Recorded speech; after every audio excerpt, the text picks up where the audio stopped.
Uşaqlar, biz bilirik ki 12 dekabr ümummilli lider Heydər Əliyevin anım günüdür.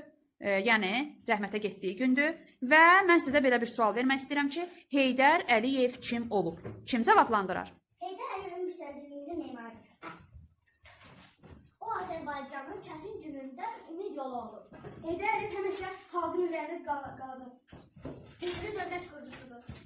Biz Heydər babanın nəvələridir. Güc yolda aparan dahi şəxsiyyətdir.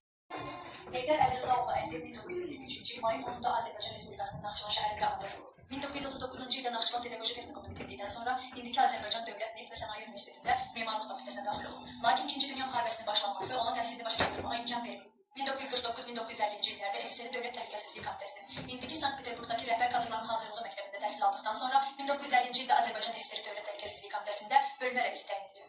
1957-ci ildə indiki Bakı Dövlət Universitetinin Tarix Fakültəsinin qiyami şöbəsini bitirib.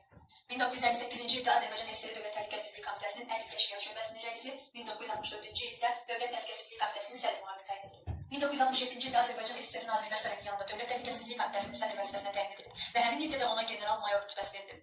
1991-ci il sentyabrın 3-də Heydər Əliyev Naxçıvan Muxtar Respublikası Ali Sovetinin sədri və Azərbaycan Respublikası Ali Soveti sədrinin müavini olub. Heydər Əliyev 1992-ci il noyabrın 21-də Yeni Azərbaycan Partiyasının Naxçıvan şəhərində keçirilmiş təsis konfransında partiyanın sədri seçilib.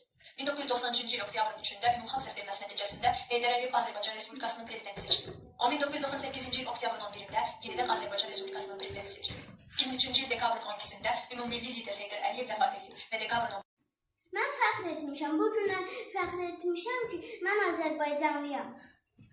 Azərbaycan mənim ürəyimdir. Azərbaycan mənim nəfəsimdir. Azərbaycan mənim həyatımdır. Xalqın sevgisi ən böyük qayaqdır. Oxuyan uşaq gücü gələcək deməkdir. Uşaqları yürümsədiyi ölkə ən xoşbəxt ölkədir. Təhsil millətin gələcəyidir. Biz birlik göstərməsək heç bir işdə uğur qazana bilmərik.